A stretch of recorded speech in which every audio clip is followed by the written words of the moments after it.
We are live. Welcome, everyone, to the Feel Inspired podcast. My name is, of course, Amit Sodha, and this is episode 49. I'm talking today with Brian Dunn, a dating and relationship coach. We've met each other on Clubhouse, but this is the first time we're having a direct one-to-one conversation, and I wanted to get him on. I'm really excited about today as well, because as much as I talk about dating, we've never done a dating specifics for men until now. And so it'll be I can't wait to do a real deep dive on all the important stuff that men need to know. And just as we were off air as well, Brian and I were discussing a few other topics I think we might delve into, a couple of areas of a little bit of contention, actually. And I think I would just love to get your take on it, actually, just to get some idea of your thoughts on these particular subjects. But for anyone who's joining us for the first time, like I said, my name is Amit Sodha, and this podcast is being streamed live right now. But if you cannot stay for the whole thing, you can always catch the audio, which will be uploaded shortly after this podcast is aired on all the major platforms as well. But without further ado, I would like to welcome Brian, first time to the podcast. Welcome, my friend. How are you? Thank you. Thank you so much for having me. I'm doing fantastic. Oh, brilliant. And as I mentioned, we've never really had a direct chat. We've spoken, we've been in Clubhouse rooms together. We've never actually had a one-to-one conversation. So I don't actually know your full backstory either. So I'd love to get your basically how you got into this line of work, because I've always said it's a bit of a weird area of life to delve into, but you're obviously doing it, you love what you do. So what made you take this path? What's been your journey up until this point? What's made you enter this field? Yeah, great question. So I have always loved teaching and helping, tutoring, providing value to people. And I actually got married very young. So I was married at 20 and a dad at 21. I have two kids, they're 17 and 23. But after 17 years of marriage, I woke up and realized that I had been sort of sleepwalking or in a coma for many years as far as the relationship goes. So I was realized we hadn't had a conversation in many years, and sex was, birthdays, Valentine's Day, sort of the obligatory, but we were just roommates and co-parents, but that was gone. We tried to fix things. The more we tried to work on it, the more clear it became that it wasn't going to work. So we split up in 2015. I went through the whole divorce process. I went through the whole learning to date again, even though I never really learned how to date when I was 18, 19, back in the 90s. So I went through my own big process of learning how to date, and then also learning how to have more confidence and come out of my shell and be able to create chemistry and make some moves on dates and things like that. But also a big part of the process for me was learning the tools of how to communicate, how to be self-aware and know what I want and what my needs and desires are, and how to communicate those in a healthy way. So just being more self-aware and having those dating tools, the communication tools. And I put two and two together and realized that I was giving a lot of my friends really good dating advice or relationship advice. And I just had a lot of empathy, and I was a good listener to what they were going through, because I had been through so many different situations. I even had a friend where he split up with his girlfriend the same time I went through divorce. We both got girlfriends around the same time. We both split up around the same time. That happened like 2 or 3 times. It's like, checking in, are you still single? And then it was kind of a fun experience there, just to be there for each other. But a few years ago, 2 or 3 years ago, I worked with a coach, and that really took me from having partial dating success, and I had some great relationships, to being able to really tap into my confidence, blast through my limiting beliefs. So I was able to have more confidence and be able to create chemistry and just be more of myself without letting my own limiting beliefs and my nervousness get in the way. So that was really a turning point for me.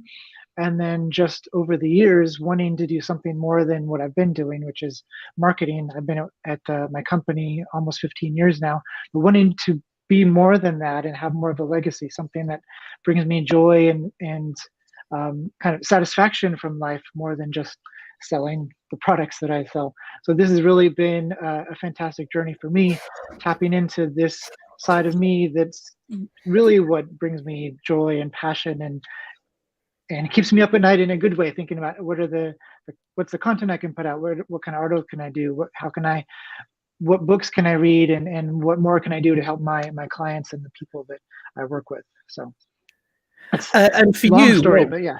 yeah, no, that's wonderful. It's great to get a sense of, what you've been through, your personal journey. And I realized actually as well, I saw your one of your videos the other day because you're a Hmm. 77 baby as well, right? Hmm. So you're going to be Yep. 45 this year. Yeah. Yeah. Me too. Yeah, yeah. Definitely. So we're great, great. We've got the same age and come from the same cut from the same cloth as well. So that's Hmm. brilliant.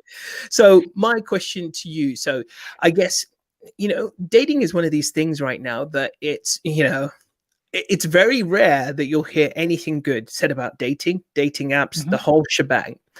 But let's talk specifically for a while about men. I think um, I'm going to share just a little bit of my take first, and then feel free to disagree, tell me your thoughts and stuff. And Yeah. I think we live in a very unusual time where dating for men is a particularly rough experience. And that's not to just say that it's worse than women or anything like that, but I think men have their own unique challenges when it comes to dating. And one of those is the fact that just rewind 20, 25 years, when, like you said, when you got married, and I was probably just starting to get dating a little bit, but um it was a bit more black and white what our role was, what was expected of us, and what Hmm. we had as an idea in our mind of what we were supposed to do. Yeah. But now, fast forward to what we have now, I'm finding that men are struggling with this notion of what is it I'm supposed to do now? Because women have obviously advanced themselves, become more career focused, have become more independent, and we won't get into that terminology just Hmm. yet because that's a Yeah. different subject. But this whole idea is there, and so guys are wondering, what do I do? Am I encroaching on this lady's independence? Am I stepping too far over the line? Should I be doing this, or should I take a back seat and let Hmm. her open the doors and all the rest of the stuff that Hmm. goes with it? So what's your take, and what are you seeing as being some of the major hurdles for men at the moment in the dating world? And the ones that are approaching you, what they're asking, what they're going Yeah. through, what are you finding that's the most, say, top 3 or top 4 common challenges at the moment? Yeah, that's a really fantastic question. And like you said, we've come from the 80s and 90s where it was Jerry Maguire, you complete me, and that kind of love, to now women are, as you say, more independent. And I think there's a lot more awareness around psychological health, mental health, loving yourself, and self-care and self-love. And even looking at the divorce statistics, where at least in the US, 65%, so about two-thirds of divorces in the US are initiated by the woman. And when the woman is college educated, that goes to 90%. So a lot of things I hear, like through the divorce communities I'm a part of and things like that, as well as just like reading and hearing different things, is men need to be more than just a provider. That women are looking for men to be more of a part of the relationship, to be emotionally intelligent, to share in the responsibilities of the house and the relationship, and not just expect that I provide a paycheck, so what more do you want? So I think things are really, we're seeing a big cultural shift there.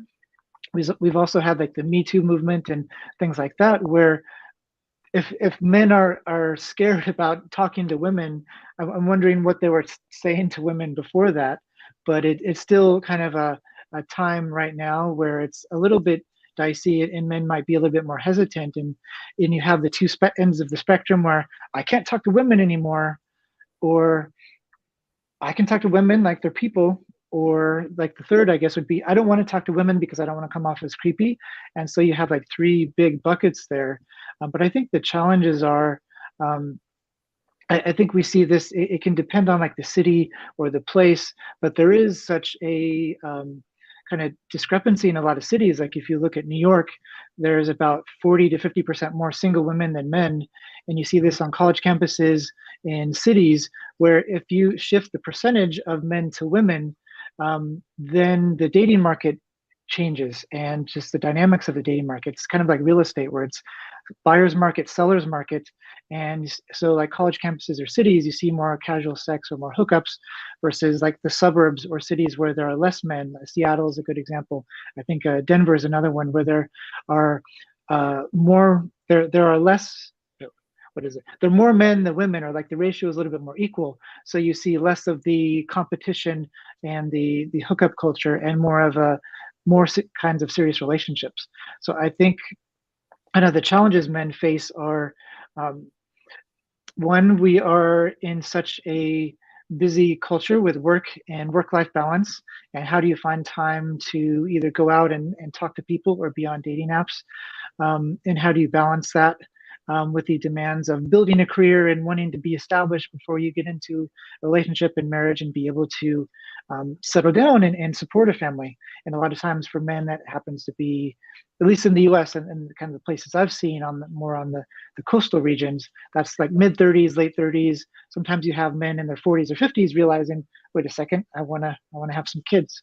I think another thing is like you said, the how are men supposed to show up in the relationships or the dating space, and that can be, am I allowed to flirt? Am I allowed to touch? Am I allowed to go for a kiss? And like consent for some people has become like it's not sexy. It ruins the mood if you ask or you ask for consent. And so I think that's some gray area where people are having to go back, like I mentioned, just being more aware of boundaries and physical space, and not everything that was permitted before or okay before or normalized before is okay anymore. You can go back and watch movies from the 1980s where there's like date rape and things just casually tossed around, like Back to the Future or like some of the John Hughes movies.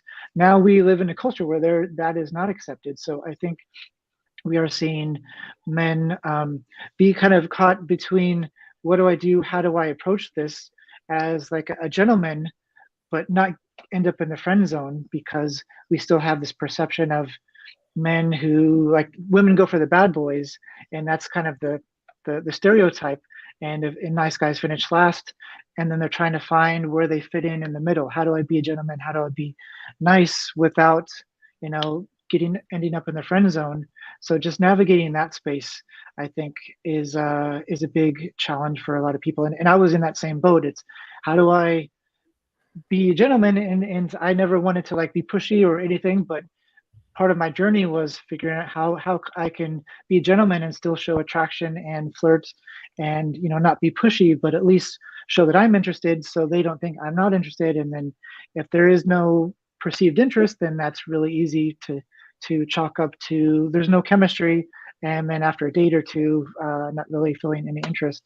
Um, so I think they're big buckets. It's very individual though for the man. Sometimes men want to know, how do I talk to a girl? How do I walk up to somebody? How do I flirt or go for the kiss? Or for me, it was like I was really good on the dating apps and I could flirt and banter there, but I didn't really have the confidence within the first dates to do that in person. So it's like, how do you build the confidence and to be able to have like more fun and be more playful on dates, to get past one or two dates, past the friend zone, into like an actual relationship with somebody you want. So it's the other part of it is just, this is our age, seeing a lot of divorced men just be at a loss because they, with the divorce statistics, 2/3 are initiated by women in a lot of cases. So just sort of blindsided, and either they can be mindful and do the work to heal themselves and like I did, and want to do better next time so they don't end up in the same boat where they're just have like a relationship or marriage that ends up ending like that, or they sort of take the bitter pill and start to blame women or blame society or not do the work and just have like a self-pity party. So I think there are kind of big buckets there, and it depends on where a man is in his stage of life, what kind of challenges he's facing, and that's so individual. So it's hard to like say one particular, like three particular things. I think those, yeah, are the big themes that men might be facing right now. Yeah, and you've touched on, I think, pretty much a lot of the major ones, the big things that are affecting men specifically right now. It's such a huge challenge. By the way, I was just going to mention, if anyone's got any questions, feel free to put them in the comments. And I'm actually also live on TikTok as well. So for anyone watching on TikTok right now, if you want to ask Brian any questions as well, we're going to be going live after we finish the podcast stream as well. So we will be there. But yeah, so you've touched on a lot of different things, and I think that my mindset is pretty on par with yours about some of these challenges, and we'll get to the hows in a second. The other thing, before we get to the hows, I wanted to ask you, because I'm seeing this more and more now. You've, generally speaking, been more geared towards coaching men. Is that right? It's pretty good split. Although I think women are more likely to follow creators on Instagram, TikTok, wherever, looking for help, trying to build better relationships. A lot of men are either they don't want help, they don't ask for help, or they're more focused, like in general, on like the basics, like how do I talk to a girl, or what's my opening line, how do I talk to someone at the club. So it's been a little bit more skewed towards women, but that doesn't mean I don't talk to men. A lot of the advice I do give is how can a guy set up a first date, or mistakes men make on their dating profiles, that kind of thing. Because I think little increments help when someone isn't quite ready to work with a coach or go to therapy. Just those little things to get them to the next step, and then if they want like a deeper dive on help, then that's what I'm here for as well. Yeah. No, the reason I asked that question, actually, I just wanted to see if you'd spotted a similar pattern, actually, because I think in the past, in any of my dating workshops, 9 out of 10 times it would be the women who would outnumber the men. There would be, and there would also, the purchase of the tickets would happen in that order, where the women would generally sell out first, and then the men would gradually catch up, but there would never be as many men there.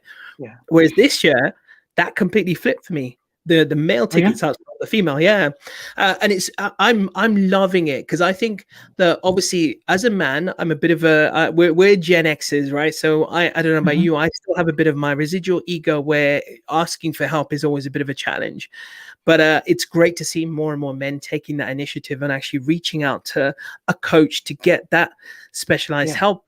Especially when it comes to dating, and it's one of the things I say to people is that dating is a very unique area of life. It's very hard to compare dating to anything else, because it's, for one, it's an area of life I think we need to be quite ruthlessly selfish in the way that we approach dating. And also the skills that we used can be transferred. But when it comes to that real intimate connection, that's a very unique thing. So yeah, I just wanted to find that and get your perspective on that. So let's talk a little bit about those hows now. So what are you finding are some of the common challenges, and what are your first and foremost tips that you give to guys who are struggling? So I guess first and foremost, we've got the approach on dating apps, right? So firstly, getting matches, but then also when you do get matches, how do you make a legitimate, genuine connection with someone? How do you create something completely out of thin air? Secondly, if you're then off the app and you happen to be invited to a social function, or you go to a singles event, or anything of the like, you're just out with friends and they happen to have a mutual friend there that you like, what is your tips for a guy on how to approach beyond the usual, hey, how you doing? What do you do? Where are you from? Where's your family from? That kind of thing, and create a connection out of thin air, a real good connection out of thin air? Yeah, those are some really great questions, and I think it's definitely true. Men don't ask for help as much, and we're trained not to, and that's a very deep topic. But that's a lot of the reason why men end up more higher rates of depression and don't live as long, because of all the stress, and we hold it in. We don't go to the doctor. But I think the pandemic really shone a light on, we're stuck at home lonely. I wish I had somebody in my life. So I think that may be where some of that is, that shift is coming from. So on dating apps, I think so many men don't, because we are supposed to, unless you're on Bumble, we're supposed to start the conversation for the most part in like heteronormative relationships, men and women. But with so much choice there, it's easy to get lazy and then take the ones that respond back. So you can say, hey, hello, how's it going? But one of my biggest, read the profile, show interest. If you really want to talk to somebody, if you think that's somebody you want to go on a date with, put in more effort. So it starts even before the match and the conversation. It's the effort you put into your bio, your pictures, showing off your life, showing some variety, showing some personality and humor in what you write. Not putting negative things, putting positive things about you, painting a picture of what your life is like and what sort of things you like to do that would be good for couples. Like if you like to go to museums or hiking or weekend road trips, down the coast. Those, what kinds of things do you like to do that a woman could see? Oh, this guy looks nice. I could see myself going to the museum with him or whatever, and having that be specific and unique to you, not just like I like food, I like travel, which is very cliche. Once Yeah. you put your real true self out there, you will filter out people who may not be interested in you, which is fine because it's not a match, and you will make people who are more likely to be aligned with you more interested in talking to you. So once you do get those matches, reading their profile, starting off with something interesting, saying, "Hey, Amit, I'm so glad we matched. I see that you have a picture in Las Vegas. What was your favorite casino there?" So something interesting, some kind of open-ended question. It can be some sort of direct or indirect compliment. Don't start off complimenting their looks. "Oh, you look so hot. You look so beautiful." Because that's something, they probably hear a lot, or it doesn't show that you're interested in them as a person. Be interested in them as some sort of choice they made or something that's interesting. "I love that you love how to cook or know how to cook, or that you are an avid reader." Just like some sort of compliment about them as a person, and then an open-ended question that allows them to open up and respond to that and ask you something back. But don't, on the other hand, if they say they love wine and you don't like wine, don't ask them about wine because you won't have an answer to respond back when they say, "How about you?" But if they don't Yeah. have something in their profile to latch onto, that's where you can have a few go-to questions in your back pocket. That might be, and these are, if you're younger, you can, do food, or like, what's your favorite dessert, and list two or three, and then let them pick, or like, where would you love to travel to if you could go anywhere in the world, that kind of like daydream kind of thing. Um, or I really like to do because it shows sort of values in somebody's lifestyle, and also kind of a what do you like to do on the weekends? But my go-to question used to be, before I had a girlfriend, um, what is your ideal Sunday like? And then I would list two and have a blank for the third and let them describe that. So do they like to get up early and drink coffee and go to yoga? Do they like to sleep in and go to brunch or go to farmer's market? And then that will give you an idea of the kind of weekends they like to spend. And sometimes it might be like sleeping in, snuggling with someone, and then spending a lazy day reading books or something. So you can get an idea of what they like to do on the weekends. And it's kind of a fun, everybody works too much. So Sundays are a nice way to relax, and being able to daydream about relaxing is another way to kind of start a fun conversation. Yeah, I love Um, that. You mentioned one actually, which I actually, again, we talked about some controversies earlier. Actually, we'll come back to mhm, those in a bit. But one specific one, you mentioned cooking. So someone put a post up on our Facebook group and they asked about that, why when they mentioned cooking, the other person took it badly. So it was the man asking the woman, and the context he put it in is that I've recently taken up cooking. I love, this is, I've mhm, mastered these few dishes. And yeah. she took offense to the cooking question. And it's interesting actually that you wouldn't expect that, and I think it was definitely not called for for someone to say, look, to immediately assume that there's, because you're trying to stereotype them about being the woman and being in the Yeah. kitchen cooking. However, so I don't agree with that at all. But saying that, generally speaking, I would, when I was dating, avoided the cooking Mhm, topic altogether until yeah. I'd already developed a nice rapport with that individual, and Yeah. the topic of food came up organically, kind of thing. Mhm, So I don't know yeah. if you agree with that or not at all. Well, I don't know the question the guy asked. It may have come off in a way that made it sound like, "Are you a good cook? Because I'm Yeah, looking for a woman who can cook for me and take care of me and be my mom." That may have yeah, been like the extrapolation of how he framed it. I actually love cooking, and my bio actually starts with, and I have a girlfriend now, trying to remember this from memory from a few years ago, but my bio is, uh, what was it? "A gentleman in the streets, a freak in the dot dot dot kitchen, yeah, looking for yeah, someone cute to watch me cook ramen in the kitchen," whatever. So something like that, because women love men who cook. We're talking about how men can be more attractive, either picture of you cooking or talking about how you love to cook assuming you can. You don't want to lie, over promise on your culinary skills. But I think that's fine for like that side of things. But I think if you're asking a woman if she's a good cook, unless she puts it in her profile that, oh, I Yeah. love cooking, and you ask, oh, what's your favorite dish to cook, or kind of Yeah. thing, what's your go-to dish for like when you're cooking for a guy. I think that's safe, but just out of the blue, it Yeah. sounds like you're I going down mean, a checklist of somebody to take yeah. care of you. Yeah, he framed it as if it was general, like he was just talking about his Mhm. cooking skills, and it came up. But obviously, we don't know because we weren't there. Mhm. Yeah. But it's interesting as well what you mentioned about, and I agree with that. Under promise and over deliver. So, Mhm. because like I think that's such an attractive quality in men. Like if a lady asks you, "Can you cook?"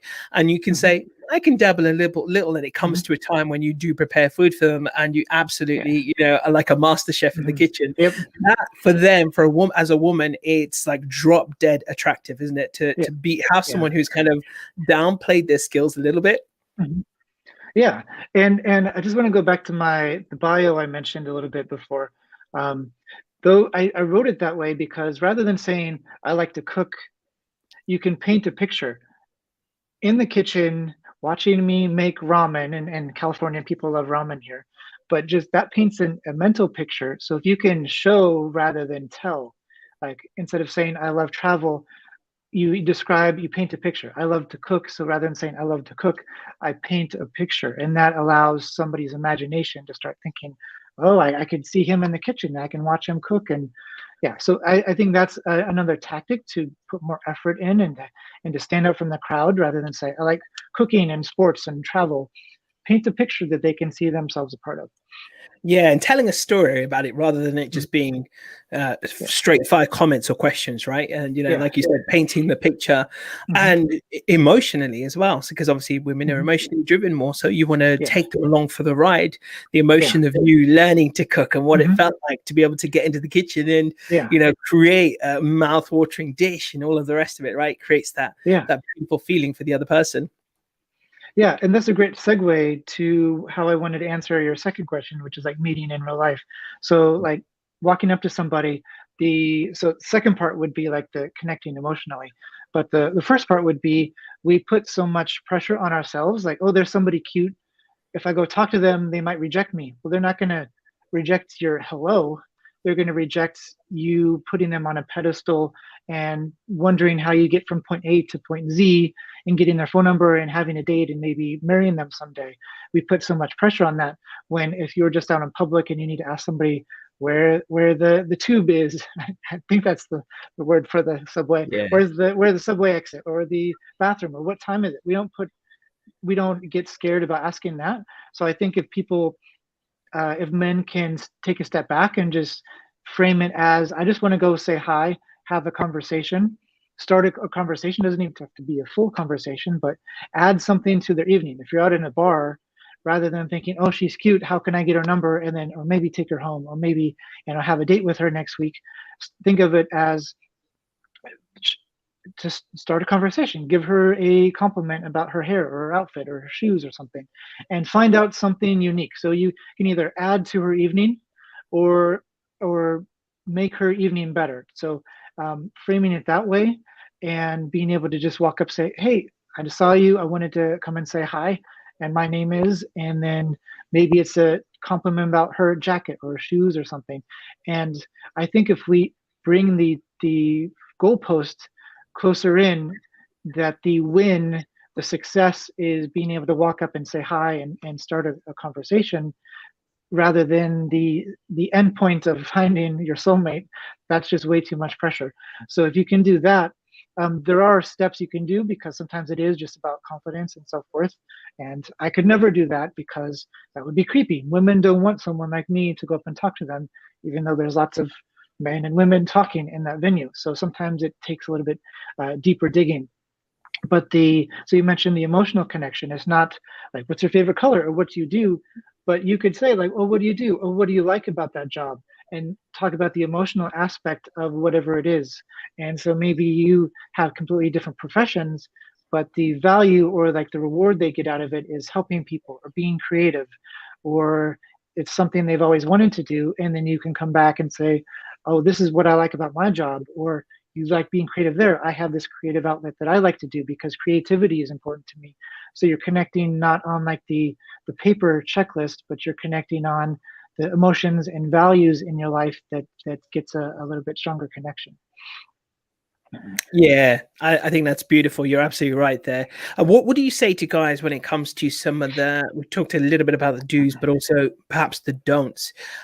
Because again, I think there's a lot of things that men do which immediately will mean 99.9% of the time you're not going to get a response, or the woman is not going to be responsive if it's in person as well. Yeah. So what are your some recommendations of the don'ts that guys should not do? Yeah, I'd say one, like before you approach or you start a conversation online or in person, like know what you want, because that will determine your approach. And maybe complimenting someone's looks is not good to start off if you're wanting to get to know them as a person and take them on dates and potentially a relationship. But if you are looking for something more casual and somebody who is receptive to something more casual, or like a fling that night or something, that's going to be a more of a direct approach. Hey, you look really pretty over here. I wanted to come say hi. But if you start off on looks, people want the emotional connection if they are more intentionally dating and want to get to know someone as a person, because women all the time feel like men objectify them for their looks, and when they don't respond, then it turns into, well, you're ugly anyway kind of thing. I'm sure every woman has had at least a handful or a dozen of those kinds of responses. So if you are wanting to intentionally date or like really get to know someone, respect them as a person, that's where you talk to them about like who they are as a person. What do they do? What kinds of things do they like? And you can connect with them that way in their values and their emotional level. You walk up to somebody and say, "Hey, I like your jacket. What brings you out tonight?" And then you start the conversation, not on looks, not that I came over here because I thought you were hot or you look good in that dress, but I wanted to get to know you because you seem like a nice person. But again, if you are just looking for something that's less serious, or you are looking for like a one night stand or something more casual, and that's where it's expected you be a little bit flirty and acknowledge that you find each other attractive. And whether or not that works, that's just based on what you actually want. So if it doesn't work with that person, they're not aligned with what you want anyway. So you have to have that in mind going into the situation and accept that if you want something and they don't, and the mismatch and not a match, no thank you, that's not a rejection of you, that's a rejection of your approach and what you wanted in that moment.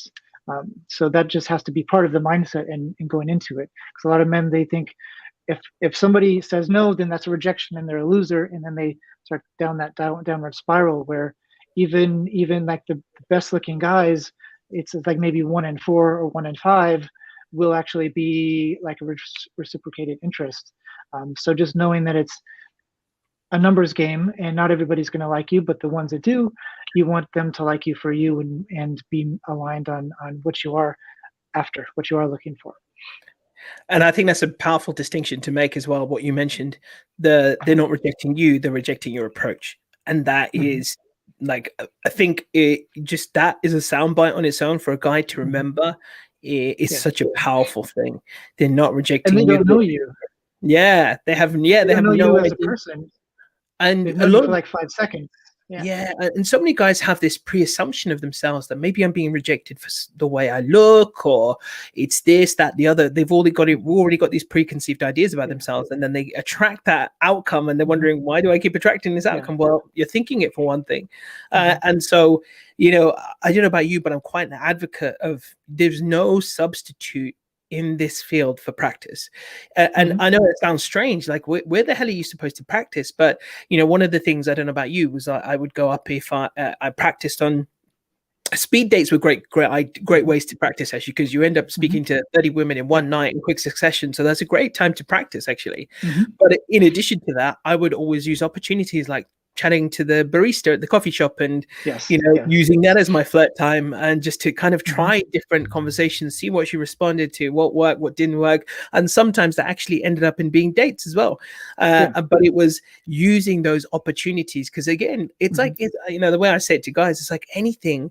If you haven't done it for 6 months, and you go up to a Hmm. random woman and approach her and try and get a connection going, you're going to be raw. You're going to be, Hmm. very unpolished. Hmm. But if you do it on a regular basis, if you're doing it daily, if you Yeah. do go to a coffee shop daily, right, then use the opportunity to speak to the person opposite. And even if it's a guy, it doesn't matter, but just use your charm, Hmm. use your wit, have some Yeah. fun in that conversation. And gradually, what will happen is as you do it more and more, it will just become that little bit easier that you mentioned in the beginning, right? It's that doing, it will just Yeah. become a little bit easier, those steps, that process. And so you'll gradually get there. That's so true, and that's basically what I was going to say. Is it comes down to the confidence in that situation, because it's 10% words and 90% body language, which comes from your confidence. If you are scared they don't like you and you think you're a loser and you wish you were 6 feet tall and you're only 5'8", you're going to go in with that energy. But if you go in Yeah.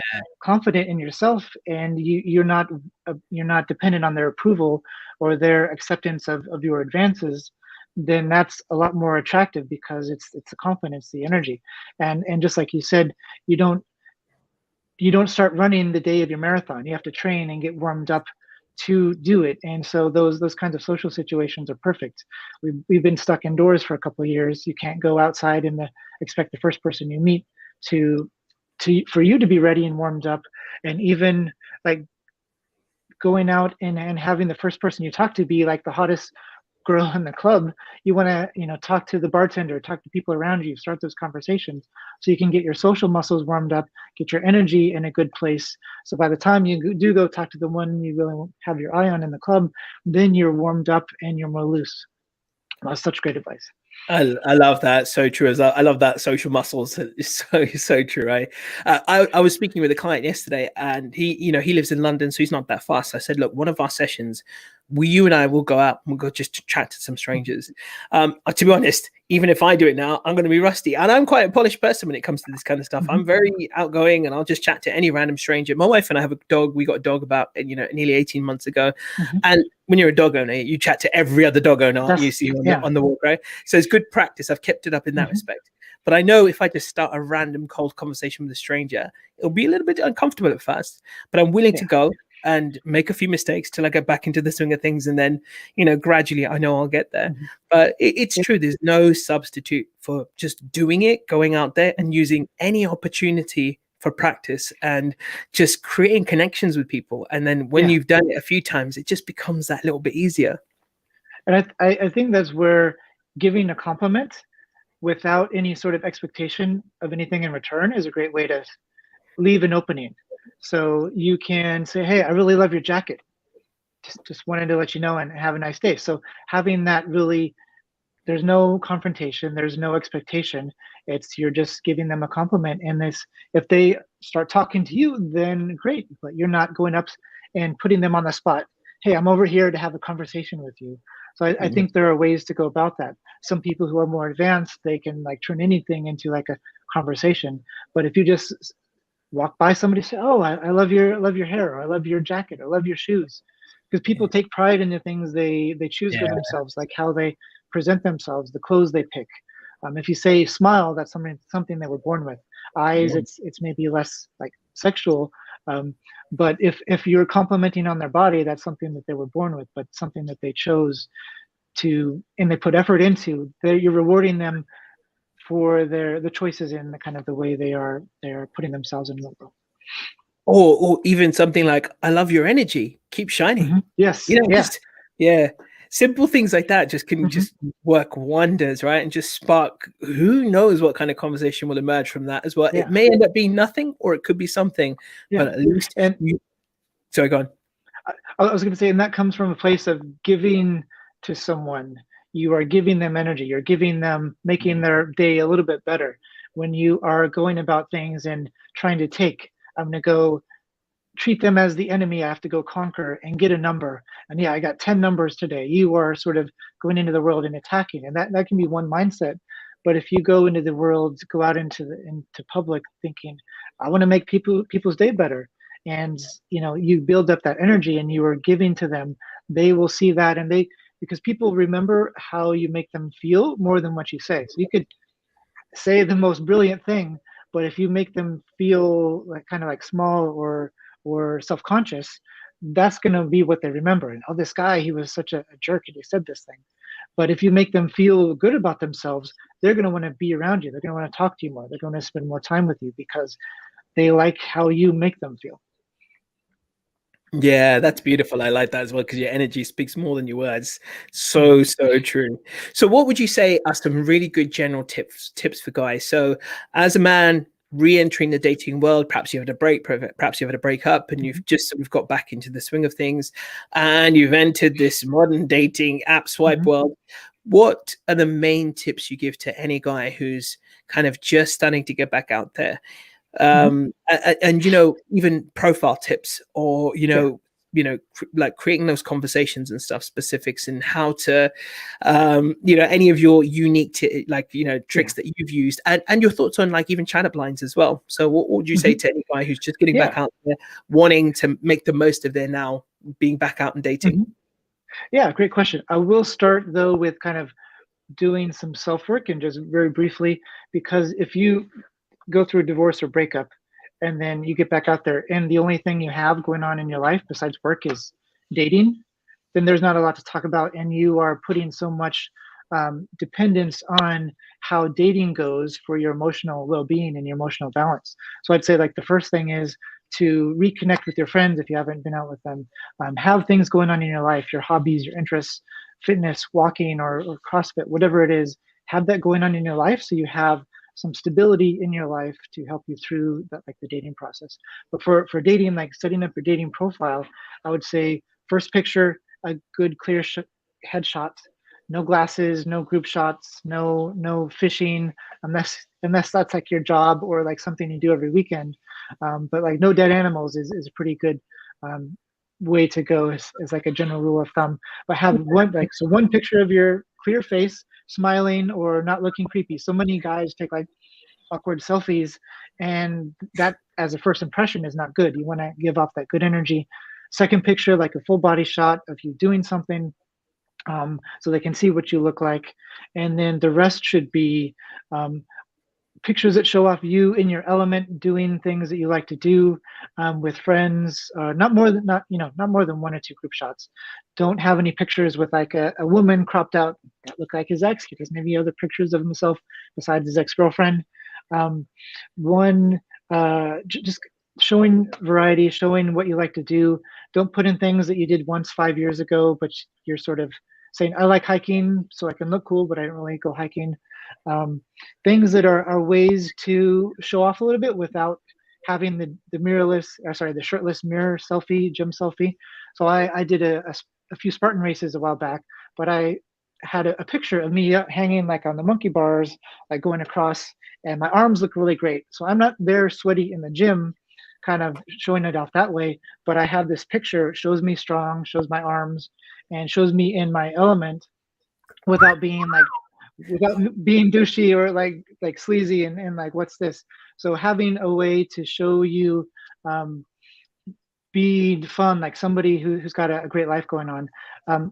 If you have like a lot of just you standing there smiling, what is some kind of either an awe moment, like if you have an animal, like especially a dog, showing off your dog, or something that makes people go, "Aw," makes women go, "Aw," and or something with an edge, like if you have a leather jacket, or you have a motorcycle, or you're doing something that's a little bit dangerous, because being like a good guy, a gentleman, with a little bit of an edge, that could even be like a Rolling Stones T-shirt or a Kiss T-shirt under like a blazer or something. So something that shows you're not all the way, you're not at 100% like safe. You like to have fun a little bit. So I think showing that picture of your life is great. Bio as well. Not listing off cooking, traveling, pizza, whatever. Be unique to you, and show a little bit of humor even. So one of the tips I give is like lists of three. Like if the question is, what are your love languages?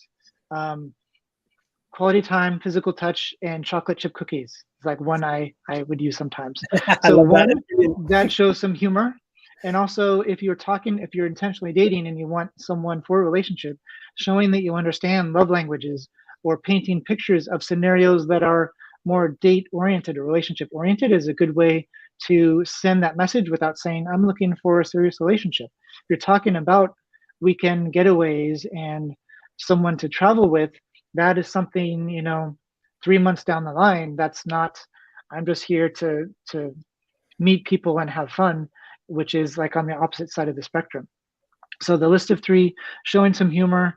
And then we talked about this before, show, don't tell. Like, don't say I'm funny, put something in there that makes people smile. Don't say, like, you don't have to say you're rich, but just, you can see that through your pictures without being douchey. So don't stand in front of your Mercedes or whatever it is, or show your Rolex watch in front of your Maserati steering wheel. That just shows like I'm trying to show off. People who are It looks like something you're don't selling have a to business go card, around. right? Yeah, you don't have to go around telling people, oh, I'm such a funny guy, I'm such a rich, I'm so rich, or I'm such a nice guy. Your personality and your traits come out through how you act. If you have to say, oh, but I'm a nice guy, I'm a great guy, well, people who are nice don't really have to tell people how nice they are. You show it through your actions. So those would be some of my tips for that dating profile, is just put in effort. Like the very bare minimum is put in effort. Don't just take selfies and whichever ones come up.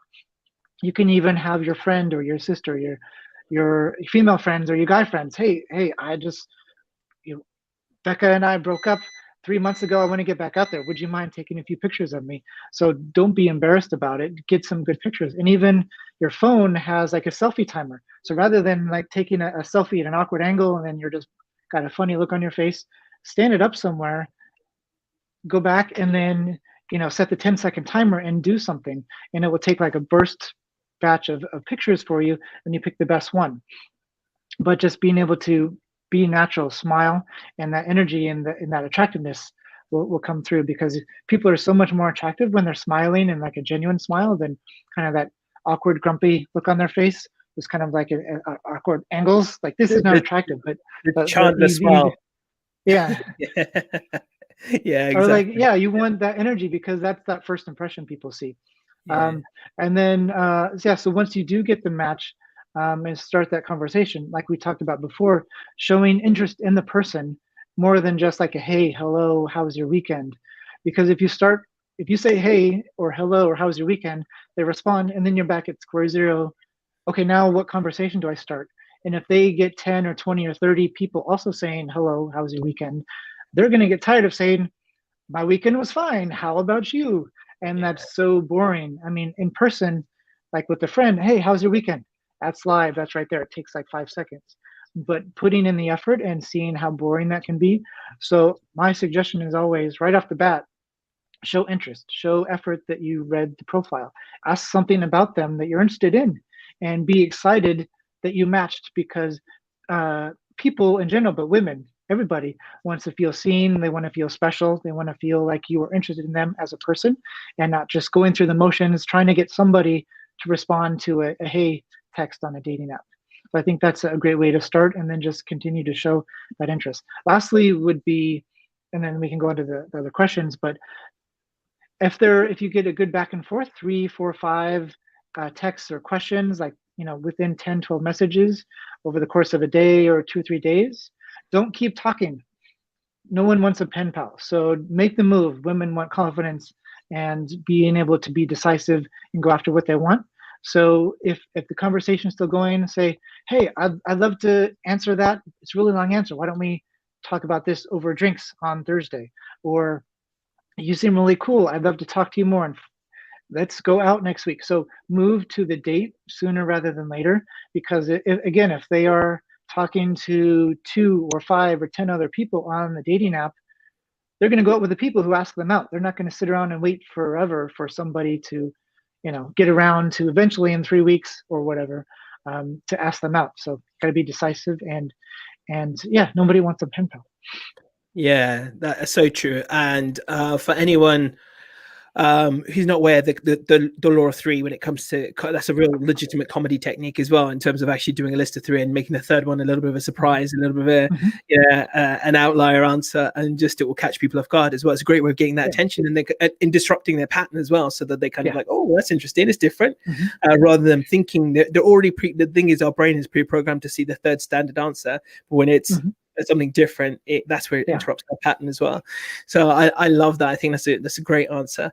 And I think some amazing tips there as well. And I think I think the guys, to all the men out there, I'm sure you're doing this as much as you could possibly do, and I am as well. Is sending this message out that we have this habit of generalizing and saying all women are like this, or all women are like that, or women always respond like this, or whatever.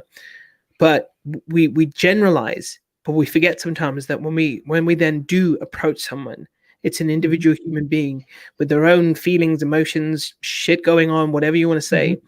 But if you are someone who comes along and you're genuinely interested, compassionate, fun, playful, mysterious, Mm-hmm. I don't think anyone out there is ever going to go, I'm sorry, I don't want to talk to you right now. You'll get, of course, Yeah. you'll always get one. But if Mm-hmm. you are genuinely wanting to start a conversation with someone, from not, again, just not just doing it just to be a cheesy individual or whatever, Yeah. but you genuinely wanted to get to know someone, I don't think I don't know any human being that's going to go, I don't want to talk to this person right now. I Yeah. think we all welcome healthy, happy distraction. And so Yeah. if you can be that person who can do that for someone, then you are well on the road of creating a connection that could lead Yeah. to something more. May not, Mm-hmm. but at least you've given yourself the opportunity to do so. Yeah. Yeah, definitely. And I think it comes from the confidence and the energy you take into it. And sometimes it takes going through a lot of ones where you're just trying to repeat words before you are confident enough to do it genuinely. And that can come through, but sometimes there's no replacement for actually doing the work.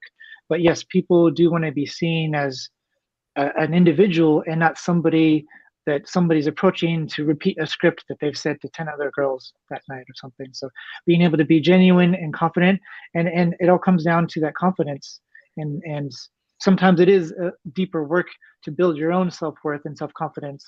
It's like you wouldn't buy a car from somebody who doesn't think it's a good car. You can Yeah. tell that they're not really into it. So if you can come across as confident and not dependent on their approval, of you, and just start a conversation, just say hello. I think that's a lot more genuine than, like you said, seeing women as just like marks or the enemy or something to conquer, because so much of our value as men is like, are we good with women or not? And that's part of our ingrained societal value is how well we talk to women, or how well we do in that space. Yeah, so true. Listen, I'm aware that actually we're already approaching that hour, so I think we're probably going to have a part two to this because there's a lot Okay. more depth we could go into. But I wanted to just kind of maybe just ask you one or two questions off piste and just tackle Yeah. some other different areas of dating as well, specifically for guys, but still. But we mentioned earlier when we were off air, we talked a little bit about some of these controversial subjects. One Hmm. interesting one that came up on one of my my Facebook group recently was this idea and a notion of someone mentioning the they don't drive. Is that a big Hmm. turnoff for women? Again, it turned into a very interesting debate. Hmm. Um, and so when you are someone, if you're someone as a guy who feels that something that you have, for example, whether it's not being able to drive is some kind of shortcoming, what's your advice to guys who, are going through something like that, feeling rather, and this is, this is again more something unique to guys in the way that we feel that Yeah. you start to feel inadequate and Hmm. not up to scratch for most people. So what do you say to people who are in that situation, whether it's driving, whether it's something else, whether it's their height, whether it's, their Hmm. weight, God knows, whatever else, but what do you Yeah. say to people who are in that situation? Yeah, this is a really fantastic question. I was also going to say sometimes it's height. Like, if only I was 2 inches taller, then Yeah. women would like me. Or if only I was, 10 pounds lighter or had 10 more pounds of muscle, because they compare themselves and see like a mass approval of the entire female, like the attractive female part of the population, as their key to confidence or their key to validation, when the validation comes from within. But I went through something similar. So when I got divorced, I was, how old was I? Like 37. I had two teenage kids, and I thought, who would want to date me? Like most of the women here, they want somebody with a blank slate so they could start family, date and get married and start a family. And so that was my insecurity for a couple of years. It's like, and so when I would go into conversations, either like on the dating app or on the first date and bring it up, I was just sort of, that came through my energy, my insecure energy, and so that was not attractive. But owning it and knowing that, again, not every woman has to like you, not every woman is going to like you, even not everyone likes Brad Pitt or George Clooney. They have their fans and people who don't like them, so you don't have to have every woman like you. It's just finding one or finding enough who have enough in common and see your value. So a good way to start with that is, rather than focusing on what you don't have, which might be, I'm not 6 feet tall, or I don't make X amount of money, or I don't have a nice car. Starting with the list, like, what do you bring to the table? What are good qualities about you? And so a good exercise, like a journaling exercise, is good to do it on paper. I know that's journaling, writing feelings down is sometimes kind of a scary thing for guys, but if you can start a list, so try and find 25 good qualities about yourself. So that could be, I'm a good son, I'm a good listener, I do really well at my job, I can make really good banana bread, I can drive stick shift. Maybe not the guy who can't drive, but you get the idea. So you go down a list, and what are the good things about you, and you realize there are all these awesome qualities about you as a person. And so once you do that, you can focus on those qualities, that list, rather than what you don't have, because if you live in New York City, nobody has a car. And I imagine a lot of people who grew up in New York can't drive either. So it depends on your context and your circumstances. Yes, there are women who wanted to get married and have kids and who weren't a good match for me. But then a few years later, realized I don't want to date them anyway because of it. I don't want to have any more kids. So that's a good thing that very early on that we were not a match, and we discovered that, rather than going through the motions and then sticking around and wasting both of our time. So if somebody's not a match for you, that's actually a good thing. So you can more quickly move on to finding someone who is a better match for you. Absolutely. So true, right? And it's just the most important thing is you cannot let that stick at the forefront of your mind and just make that it becomes your story, right? Your repeating story. Yeah. And then that's at the end of it, it's just going to be constantly your own form of self-sabotage, meeting someone, full stop, and it's just never going to get any better. So true. So listen, Brian, I want to say huge thank you for coming on today. It's been a really nice chat, but I definitely had a lot more questions, so I think I would love to do a part 2 with you at some point in the very near future. But if people want to connect with you, if anyone wants to connect with you and just have a conversation with you as well, do you offer like a free coaching session initially or anything like that, consultation? And if so, how can they connect with you? How can they reach out to you? Yes, definitely. So I'm on Instagram and TikTok at Mr. Brian C. Dunn. So Mr. Brian C. Dunn. So you can reach out to me there. But I also have a website, briancdunn.com. You can check out some of my guides and articles there. Reach out to me via email through there. I do offer consultation calls, not like full coaching sessions, but just to start exploring what kind of problems or issues or patterns you might want to get overcome, and see if we're a good fit for coaching. I also have a class that I offer, like a download link, and that comes with a coaching session. It's like a 2-hour class on just like A to Z, on just like the high level basics of dating, mindsets, patterns. But yeah, so you can go to briancdunn.com, reach out to me via email. We can set up a 20-minute consultation call, see what's going on, see where I might be able to help you, and go from there. Sounds wonderful. Well, listen, thank you for coming on today. For anyone who's interested, I think Brian and I are both experimenting a lot with TikTok right now. So we're going to head over there and continue the conversation a little bit over there. So if you want to join me, my handle is Amit Sodha UC, which is my website, Unlimited Choice. So Amit Sodha UC. And then Brian is on TikTok as Mr. Brian C. Dunn as well. So we'll see anyone who wants to continue and learn more over there very shortly. I'm already live on TikTok as well, so you can come and find me and join the live, and then we'll take over from there. But I just wanted to say huge, massive thank you for coming on. It's been an absolute pleasure. And to everyone out there, this has been the Feel Inspired podcast. You can find you'll find this episode on all the major podcast platforms as well as you can watch this whole video live if you want to on Facebook, YouTube, LinkedIn, and all the usual channels as well. And I've got videos on Spotify as well, so it'll be uploaded to that. So once again, Brian, thank you very much. I will see you on TikTok in a few minutes, my friend. All righty. All right. See you over there. Bye.